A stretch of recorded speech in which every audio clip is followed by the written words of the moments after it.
Is this laughing Samoans, bro? babe. Who's this gangster professional singer here? What's up, brothers? Wait, how you feeling?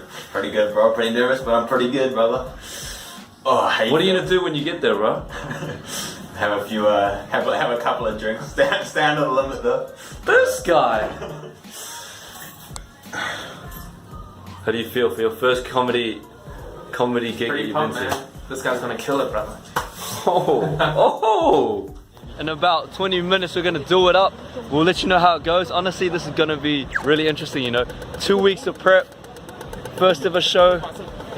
Look at this guy. Both feeling good. Feeling good. Feeling great. Yeah, man. Hey, feeling good, like I should. When in dark, I walk around the neighborhood. Feeling blessed, never stressed. Got that sunshine on my Sunday best. Yeah, so as you just saw, we did a few stand-ups. Stand-ups, G. We weren't. Stand-ups, G. We weren't robbing any banks, bro. We stand up on the stage, bro. Hey, every day can be a better day despite the challenge. All you gotta do is leave it better than you found it. It's gonna get difficult to stand, but hold your There's a lot of balance. things in life that really you just need to hit the ground running, and once you hit the ground, you're gonna learn how to run, or you're gonna just fall on your face, but you'll get back up, right? And I think that could happen to us. You know, this is just our experience. We could have gone up there and got smoked and had no laughs and bombed like. You know, this is my first time doing stand-up. You'd think I'd be nervous, but actually I received some highly encouraging advice from my mum before getting up there. She said, don't shit yourself. But luckily that didn't happen. For Trey, he went, you know, like the slogan, the champion, Champions, baby. baby. The champion, baby. Champions, baby. But yeah, genuinely, I would say, guys, if you want to try something, just step into it. If you don't like it, that's good. You know you don't like that thing, and you can eliminate that as something you ever want to try in your life.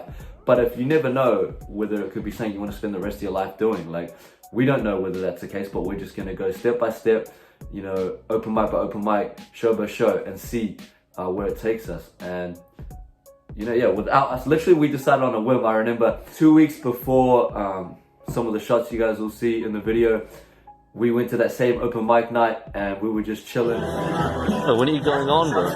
Soon, bro. So you think you're funny, G? Yeah, I'm hilarious. It was actually quite funny. There was this random tall skinny dude that I noticed in the crowd, and the MC said to me and Trey, "Oh, how do you guys know each other?" I was like, "Oh, boxing. That's how we know each other. That's how we met." And then she said, "Oh, so do you do Thai boxing?" And she looked straight at me, and I was like, "Why does it have to be Thai boxing?" And everyone in the room just erupted in laughter. That tall skinny dude in the crowd, when I said that, he was like, "Bro, you should go up on stage, go up on stage." And he ended up performing alongside Trey and I that night, and it was sick. Hey guys, I'm actually the smaller version of the other Asian guy that was on before. My name is Taco, pronounced exactly like the Mexican food. Yep, I got a brother, his name's Daniel.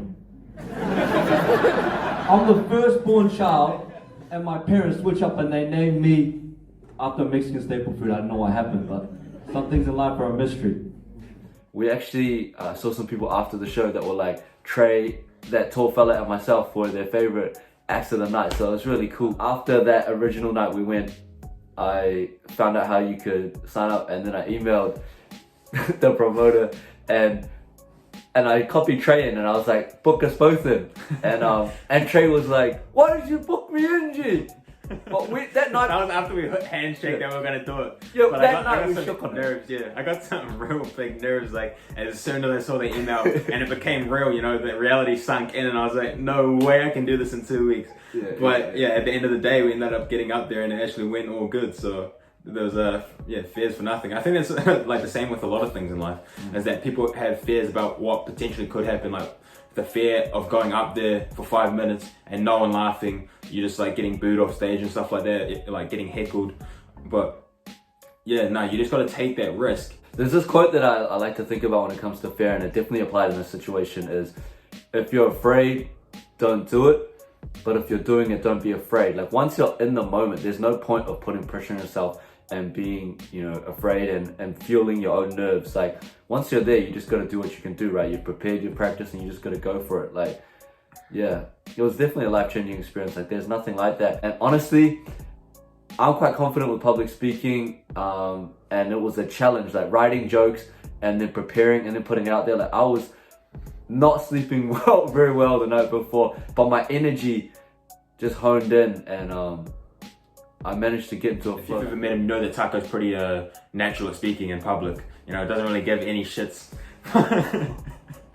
Myself, though, you know, I'm more timid in public. I still know how to hold a conversation, but obviously it was a bit more challenging for myself to get up there and perform. The other thing is that when we went to the comedy show, we didn't know who we were going to meet or what the environment was going to be like. Yeah. But actually we went there and we met that dude that he was talking about that we saw at the last show. Yeah, but Jake Thompson, shout out to that guy. Jake He's a Thompson, man. legend. If you want to grab him up, he's a good dude. He's got some jokes and they're well thought out. Yeah, we'll definitely maybe get him on a video sometime, potentially. If you see this, Jake, shout out. Yeah, brother. Yeah, no, but we also met a bunch of other great people, and the environment was just like really nurturing, and we felt comfortable, and that actually helped us when we went on stage and did our performance because we were already feeling settled in.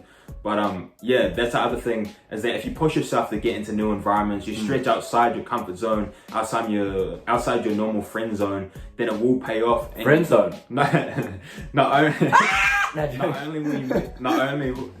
only will you accomplish something that you thought you would never be able to do, but you'll also meet a bunch of new people, open up a number of new opportunities, and you don't know where you'll find yourself in a couple of years or even a couple of days. I went on an exchange trip to Germany for 2 months, and that was definitely out of my comfort zone. I didn't know anyone, and I met a lot of new people and like a new language and new everything, so it was definitely out of my comfort zone, and I feel like I've learned a lot from it. Yeah. So would you encourage someone who's quite complacent and stuck in their life and just bored of life to go for it, or what advice would you give them after doing something that you like, what you've done? I think, yeah, definitely go for it, because if you don't, you'll regret it. You'll never know what it's like, and then you'll learn new things from it, and you'll end up enjoying it. So definitely. Yeah. We fully went there, expecting that we we're gonna have a great time, and that was something that we didn't actually have any problems with. We just rolled through, met everyone, and just went for it. Yeah. It was gangsters. Comedians there were so cool that sang about his virginity, or two dudes that did that actually. They sang about his virginity. Yeah, freaking dudes singing about their virginities, eh? That's what you get at the Raw Comedy Club. Yeah, baby. No pun intended, boys. All virgins. One of the interviews that I did, that's in the video, is with this chick that said that she wanted to start a YouTube channel, but her biggest fear was her friends weren't going to find her funny. Of course, I've been wanting to do a YouTube channel, like some sort of vlogging, but I guess like the thing that holds me back is failing, what friends would think, what if I'm not funny, what if I get like cancelled, Do you think she's funny? Yeah, I think she's fucking funny. See, you've got the support there, why don't you start it? I guess it's just that insecurities and like not trusting and believing in yourself sort of thing. Getting deep here, but that's just the bar of it. You don't believe things will happen to you, but at the end of the day, you're also fearful of working hard and creating new things, and you're just not sure on what you're worth. Damn, that's not that funny, is it? Vlogging with Katie, depressing.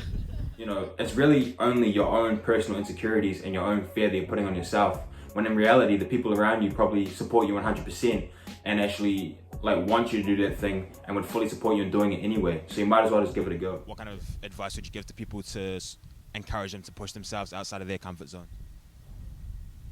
Just fucking do it. What are you waiting for? Do it! Just do it! Yes, you can! Just do it!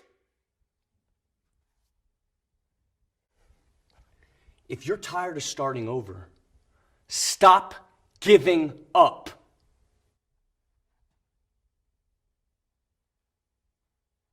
Kind of what helps me push through my comfort zone is the thought of being like 40, 50, 60 and just looking back and being like, what if? End of the day, like the only things that you don't actually achieve are the things you don't go for. Failing actually makes you a better person, makes you realize more about yourself and why you failed. Wow, I'm giving myself a bit of a pep talk here. I'm like, woo, Katie. But no, seriously, I just think it's all about the what ifs, like you say. You never know what you can achieve if you just go for it. All the stuff you could put on your YouTube channel and then. She's talking herself up. Like the queen of positivity quotes on my Instagram. It's like, love yourself. Yeah. And honestly, with content and like putting stuff out there, you just gotta test it. Like I make stuff, I ask Trey, if it's dry as hell, he'll be like, yo, idiot. But you know, you just gotta test it. And sometimes I've posted stuff when I've made content, you know, I've made all sorts of little bits and bobs on Instagram, and not all of them have popped off and been interesting and entertaining. You know, some of them have probably been like, people are like, oh, this guy's weird. But end of the day, I'm not scared of that, because you know, someone's gonna think that for a second. No one actually cares long term. When we get anxious, it's like paying interest on a loan that we don't even have in our mind. That's one of those things, like that old saying, people have too much of their own stuff to worry about, to care about what you're doing. So, you know, when people are hating on you, that's a representation of them not liking themselves. So yeah, 100%. It's like bullying or any of the things we're talking about right now. Is what people say, honestly, listen to what people say. What people say to you, how they say it, their intention and everything, it says so much more about them than what it does you. From what's in your heart, what's in your mind, everything else flows, you know what I mean? The true mind can weather all the lies and illusions without being lost. The true heart can tough the poison of hatred without being harmed. Since beginningless time, darkness thrives in the void, but always yields to purifying light. And I'd like to surround myself with positive people as well, you know, all the negative shit, bro, all the negative people out there, you know, you just don't need it. I went and saw a group, Butterbean Motivation, out south. I went and saw them, and they had a, from the couch. It was people who are morbidly obese, and they just couldn't move, you know. And so so they were outside of their comfort zones, you know, outside of their house, outside of their, you know, with other people as well, you know. I mean, a lot of people who are morbidly obese don't really want to come out into the open, and but yeah, no. So they overcame, and you know, that was pretty inspirational there. Yeah, myself, I still have a lot of room to improve, because in my part, I was cracking jokes and they were getting some decent laughs. But I think if I brought the same kind of energy and delivery as Tarks did, crowd would have felt even more involved in my act. You know, I could easily just say, you know, one and done, and that's what my initial plan was because of the nerves and stuff like that. But you know, same with my first fight, I went up against this guy from Australia, Queensland champion, got the crap being out of me, and you know, I could have just stopped boxing right there. But I took that loss and I came back, improved, jumped back into the ring, and I ended up getting, you know, 2 national titles. That's a W, not Westside. That's a dub. Yeah, he got 2 national titles. I mean, that 100% is correct. After the show, Trey was like, let's jump back in there. And honestly, he's completely right. You know, my delivery was okay, but I think there's so much more I can improve on as well. Like there's a lot of unnecessary words or parts of the story that I added in that have no, you know, they're not really a part of the premise or sit up and then the punchline. So I'm gonna trim that back, and you're gonna see a nice fresh set. Subway, eat fresh. It was honestly such an incredible experience on Monday at the open mic. Thank you so much to Will, Jess, Joe, in no particular order. You guys are all just as important and valuable You guys are to legends. how awesome and amazing the support was. How many damn times did I say awesome there? I got better words than that, but anyway, I'm lost for words because the love you show on us has been so awesome. We appreciate it a lot. I do. Yeah, me too. That one's for you. Go make a heart. There you go. There it is. That's for the groupie. I'm joking.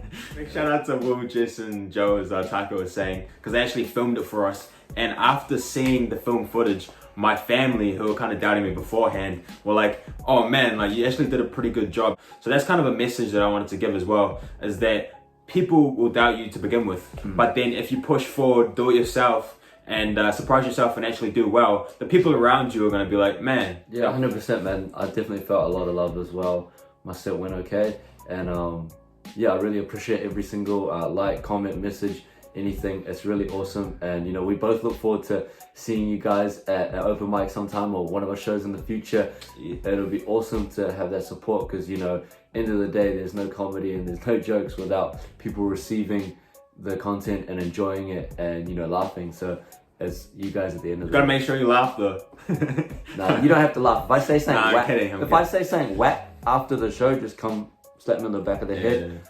You can slap me on the back of the heart. Depends. Depends what you like to do.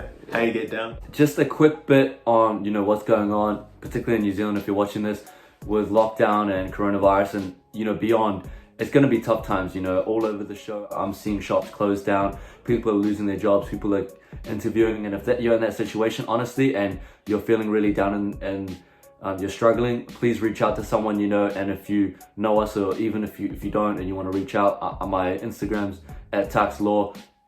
Trey's Instagram is king.stray. We'll chat to you. You know, we don't say that we genuinely care about things and not mean it. Like, we for real do. And what I want to say is, you know, what's something that is good about this whole situation is that, you know, in any situation, the only point which you really see the real true character of someone is when hard times hit, when difficulty comes, when you're at that part of the workout where it's no longer where you've been before and it's comfortable, it gets uncomfortable and you're challenged. You need to stretch, you need to push, you're grunting, you know? And I think that's the kind of times we're coming in. Most of the greatest things that have ever happened came out of hard times. I heard a saying, it's in hard times you can either let it stall you or you can adapt. When the internet first started, Jeff Bezos, the richest man in the world right now, he took full advantage of that, and a lot of other people were like, man, this internet thing, no one's ever gonna get a hang of it. What the hell is this? Out of the 2008 meltdown, one of the greatest companies right now came out of that, which was Airbnb and Uber as well. Around then, potentially, I think? Yeah, so a lot of these people, they have their mindset to make the most out of what can potentially be the worst times, is that's what really makes great people. So yeah, I guess you could say Uber was quite driven there, wouldn't you say? Yeah, I would say so, mate. Honestly, guys, we're gonna be all good as long as that mother trucker doesn't go with his family into the damn woods and thinks it's a damn good idea to ride his mountain bike around. Has accepted that the protocol wasn't being followed. He has accepted responsibility for that and has set about putting it right. David Clark throwing Ashley Bloomfield under the bus while he was standing diligently behind him. They ask you how you are, you just have to say that you're fine when you're not really fine, but you just can't get into it because they would never understand. Like, dude, if you really want to ride your bike, man, we can like get a GoFundMe and get one of those things you can ride your bike inside, one of those fixed wheel things. Like, dude, there's solutions to your problem. Yeah, we're gonna put that one in the description, so go. Yeah, drop a link. We're gonna put a code. If you enjoy the message that we're putting out there, or you want more content like this, then we'll really appreciate it if you like and subscribe. Well, mostly subscribe, you know, get the numbers up there. If you enjoy our content or you like this video, please share it with a friend that you think would enjoy this video as well. That would be very much appreciated. Please do that if you can. And we'd appreciate it very much, mate. Very, very much. I like it.